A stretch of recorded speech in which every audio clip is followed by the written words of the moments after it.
1820 que nós estamos. E a gente tem que imaginar as condições naquela época. Essa região toda era Mata Atlântica fechada, não havia nada. A cidade de Vassouras era um pouso de tropeiros, muito pouca gente. E essa estrada da polícia foi dada para o Barão de Airuoca, o Custódio Teixeira Leite, que traz os seus sobrinhos, um deles o Francisco José Teixeira Leite, que fez a sua fazenda. E a estrada da polícia passava por essa região aqui para embarcar o ouro lá no fundo da Baía de Guanabara.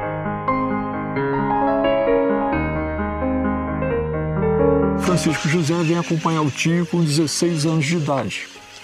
E na construção da estrada da polícia, para lá e para cá, começam a ver as primeiras fazendas cafeeiras se instalando às margens do Rio Paraíba do Sul. Aos 20 anos de idade, ele se casa com a sua prima, Isméria Leite Ribeiro, que traz como dote de casamento as terras da fazenda Cachoeira Grande, muito maior do que são hoje. Hoje nós temos aqui 80 alqueires de terra e naquela época o dote foi de 1000 alqueires de terra. Tudo Mata Atlântica fechada.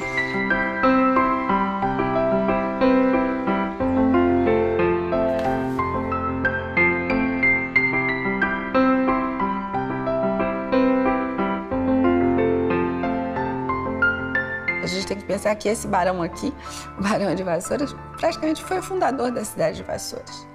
A audácia dele, a coragem, enfim, eu tiro meu chapéu também para esses lados. Esquecendo o lado triste da época da escravidão, que a gente não pode esquecer, apagar a nossa história, infelizmente, mas, de qualquer forma, foram homens corajosos, destemidos.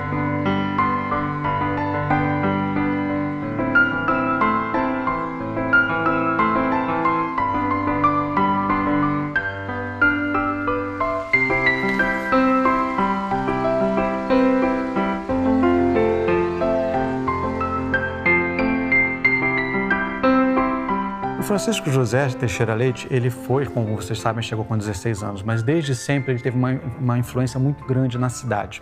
Então, o Francisco José Teixeira Leite, ele ganhou realmente o título com 60 anos de idade. Ele viveu até os 80, né? Aproveitou aí 20 anos de título de barão. Mas ele já era um barão desde quando chegou aqui na cidade, né? Ele já era uma pessoa bastante respeitada, ele já era uma pessoa que financista, né? As pessoas não gostam de falar o nome agiota, na verdade, era um agiota. Ele emprestava dinheiro a juros, sim, mas a gente tem os relatos que ele fazia isso com o intuito de desenvolver a sua cidade.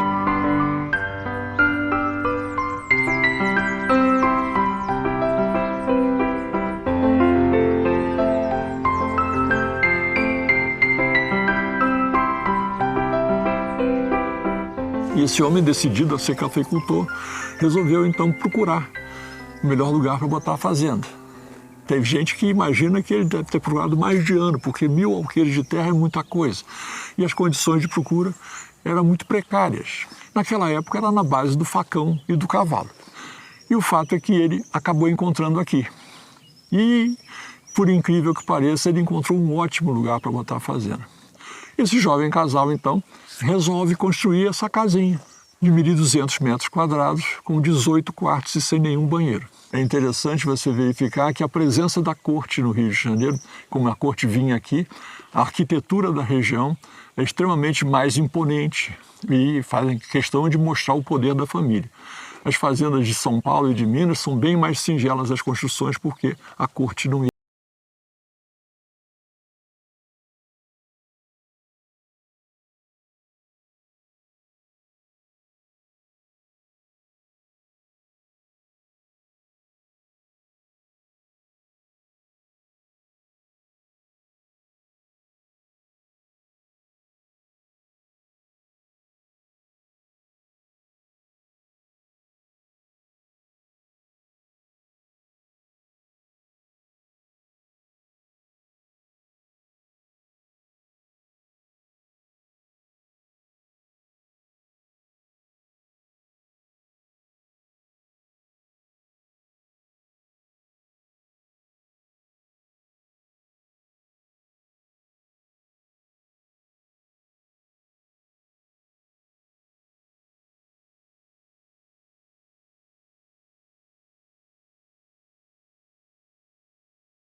todo em cristal Baccarat. E outra peça de destaque que nós temos nessa sala é esse piano.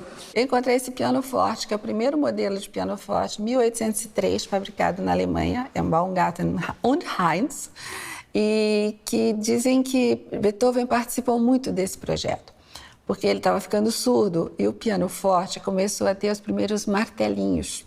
Então, o som, ao invés do cravo, da espineta, que era beliscadinho, passou a ter volume. E ele, mais surdo, foi adorando aquilo e compôs as famosas 34 sonatas para piano forte, que acho que foi uma das últimas composições dele.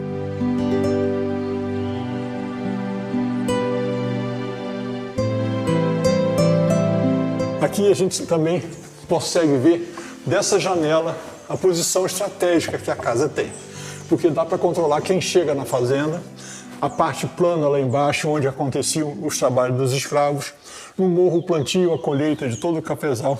A casa tem uma posição estratégica muito interessante.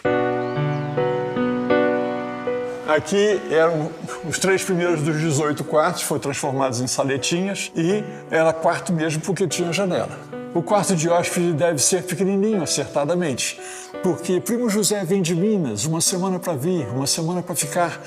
E se ele encontra aqui um quarto muito grande, muito confortável, o primo José não vai embora nunca mais.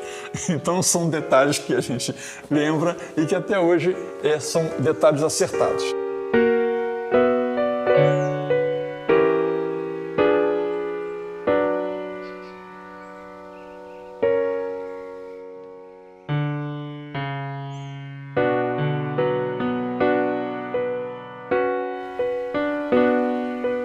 Aí então eles começam a botar a Mata Atlântica abaixo, reservam as grandes árvores para as construções e os pequenos arbustos eles queimavam e começaram a plantar o café. O café nascia, que era uma beleza. Aquela terra super fértil, né? Mas eles plantavam errado, plantavam em fileirinhas verticais para, mais uma vez, não perder o controle visual do escravo. E aí então perdia-se os insumos da terra. Mas tinha terra que não acabava mais, eles queriam controlar os escravos.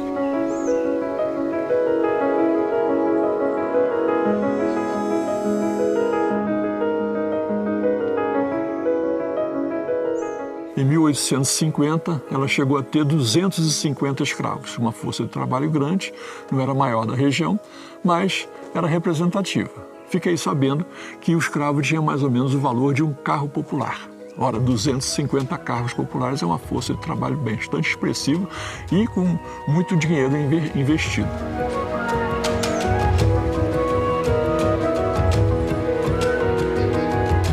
Aquela senzala, na verdade, quando a gente chegou, ela estava praticamente destruída e a gente nem sabe muito bem se esta era a única senzala. Provavelmente ali era a senzala que atendia a sede, porque era mais perto. São 11 cubículos que tem. Mas não temos nenhum vestígio mais de senzala. Aqui nós não encontramos nada mais de senzala. Aí vem os primeiros rumores de abolição da escravatura. A lei do sexagenário, a lei do ventre livre.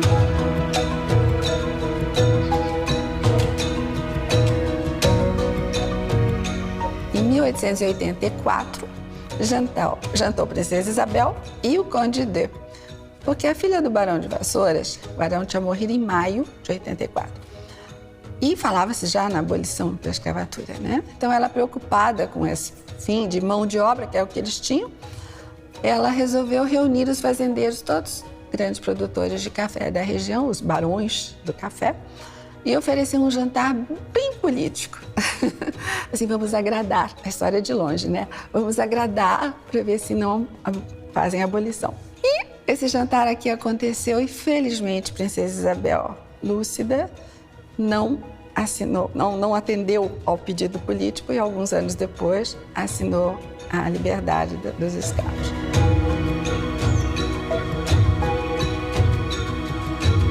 Então aqui a gente vai entrar na sala de jantar.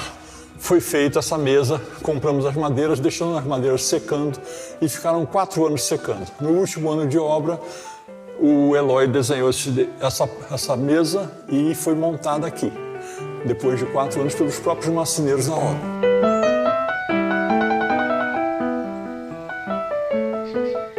Esse quadro representa Nossa Senhora das Mercês, é mais um cusqueio antigo. E na mesa nós temos duas donzelas, que têm as insígnias do Império. E está lá escrito P2.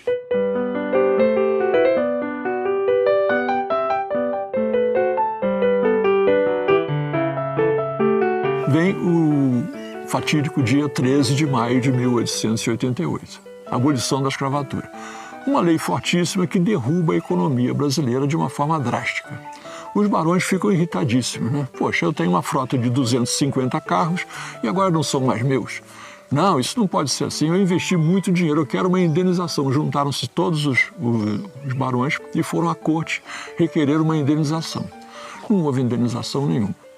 Os negros, por sua vez, estou livre. Mas tem que almoçar, tem que jantar, tem que dormir em algum lugar. Eles não tinham mais nada e não houve acolhida. Foram todos para o Rio de Janeiro, aumento brutal da favelização no Rio de Janeiro. Houve levantes, incendiaram fazendas, mataram os fazendeiros mais cruéis. E, a partir dessa lei, houve uma modificação completa na economia brasileira.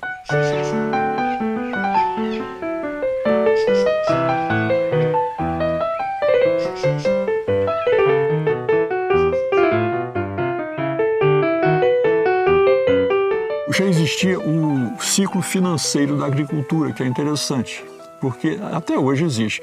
O agricultor, de uma forma geral, levanta dinheiro no banco e após a colheita ele paga ao banco. Todo ano a mesma coisa. Naquela época isso já existia, só que o dia 13 de maio de 1888 foi antes da colheita. O café de toda a região do Vale do Paraíba, mais de 70 fazendas produtoras de café, ficou no pé. A riqueza que circulava em Vassouras em 1850 foi a maior exportadora de café do mundo. Imagina, tudo isso de repente parou, estancou. E entra um enorme período de declínio. Aí então as fazendas param, o café migrou para São Paulo, terras mais férteis, mais planas, mais fáceis de plantar. E já existia imigração italiana, eram brancos, podiam receber. A partir daí a família Teixeira Leite precisou de dinheiro, não tinha mais a receita do café e levantou dinheiro no banco dando em garantia essa fazenda. Não conseguiram pagar, perderam a fazenda no leilão e foi aí que repartiram-se as terras e a fazenda ficou menor. Aí vem uma sucessão de diversos proprietários que não têm bem o registro, todos eles tentando mais ou menos a mesma coisa. Agropecuária de leite, uma plantaçãozinha de cana-de-açúcar para fazer cachaça, agricultura meia, mas nada parecido com o apogeu de 1850, onde a fazenda estava no seu esplendor.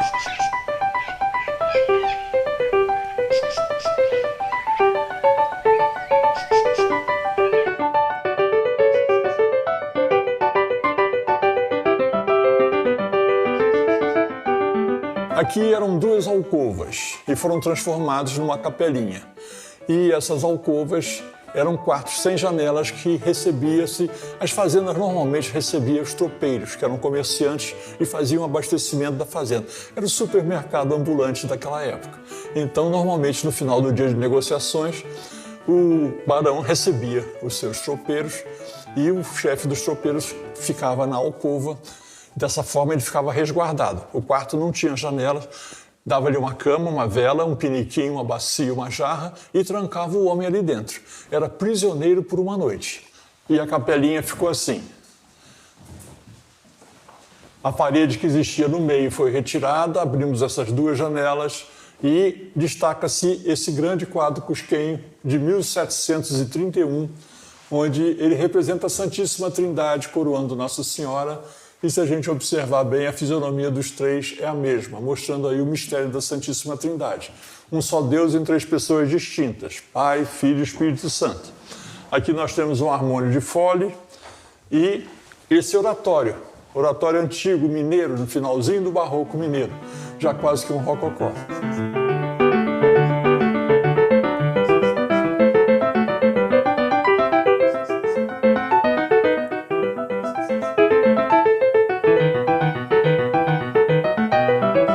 Já nos dias de hoje, em 1967, dois sócios resolveram comprar essa fazenda.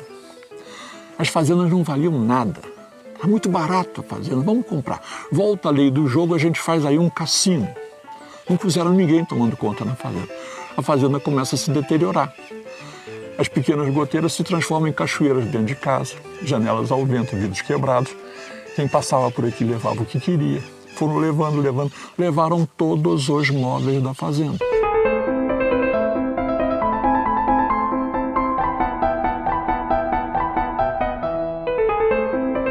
E assim passaram-se 20 anos.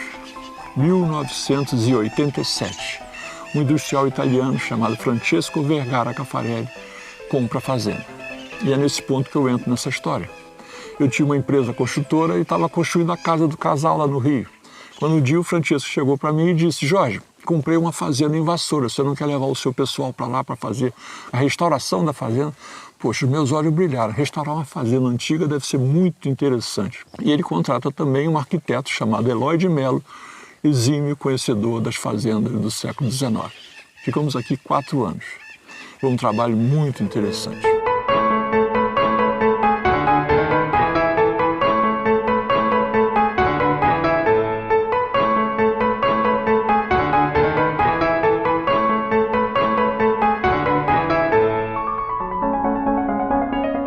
Anos de obra para restaurar aquela ruína. Aí eu passei junto com meu marido a comprar os móveis, a pesquisar como é que viviam os nobres na época, como é que eram as casas tinham muita influência da França, muita, né, a corte perto aqui do Rio. Então é muito gostoso morar aqui.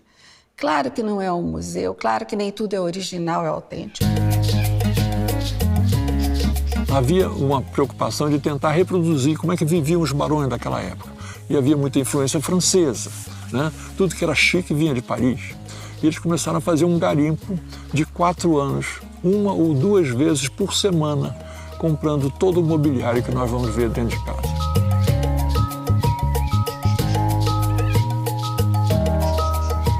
Oito anos depois de inaugurada a fazenda, Francesco vem a falecer.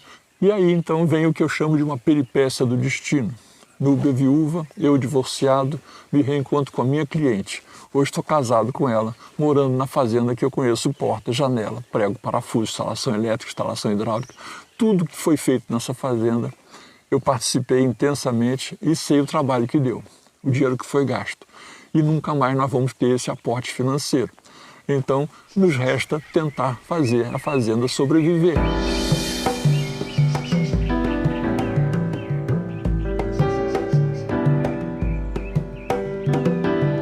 Então aqui nós estamos entrando no século XX e a gente chama de século XX porque os sofás já são mais confortáveis, o piano já é mais moderno, já houve uma alteração na arquitetura, também eram 3 quartos que davam para essa sala e o quarto do meio foi transformado em 2 banheiros, criando a suíte da direita e a suíte da esquerda.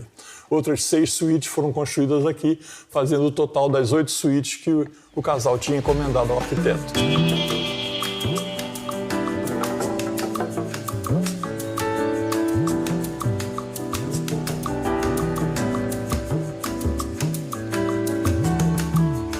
Esse etagère pertenceu à nossa poetisa Cecília Meirelles.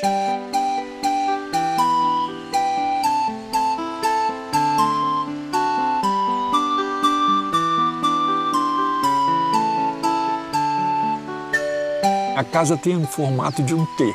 E lá da sala da frente dá para ver o corredor dos 70 metros de extensão que ela tem. E esse T é devido à família Teixeira Leite. Então você fica imaginando um homem de 20 e poucos anos de idade resolve construir essa casa desse tamanho, no meio do mato, ainda por cima com a letra da família dele. Quer dizer, realmente, eu acho que os nossos jovens de hoje em dia não têm essa maturidade que tinha naquela época.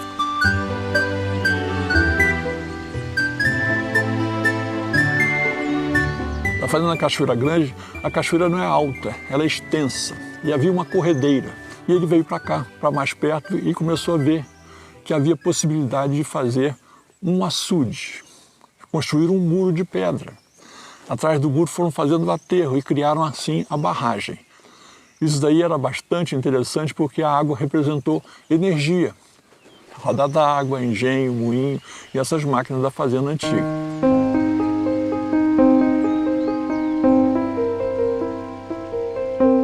E aí então constrói um tanque de lavagem de café, que é muito interessante.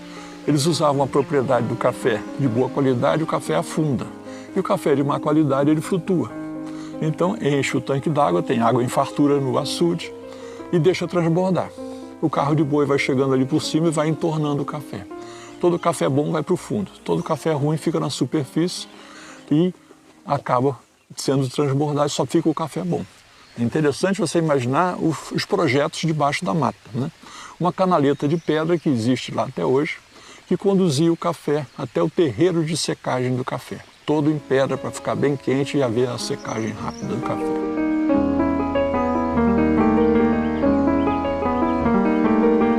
Esse viver e conviver é muito gostoso, especialmente esse conviver nosso com a natureza. Nós temos nossas histórias, são os passarinhos, a gente tem nome, a gente dá nome para os passarinhos, sabia? Eles são todos batizados. Os bichos fazem parte da nossa vida e nós fazemos parte dessa integração com a natureza. Isso é muito bom, muito bom. E contar a história, né? A gente gosta de contar a história.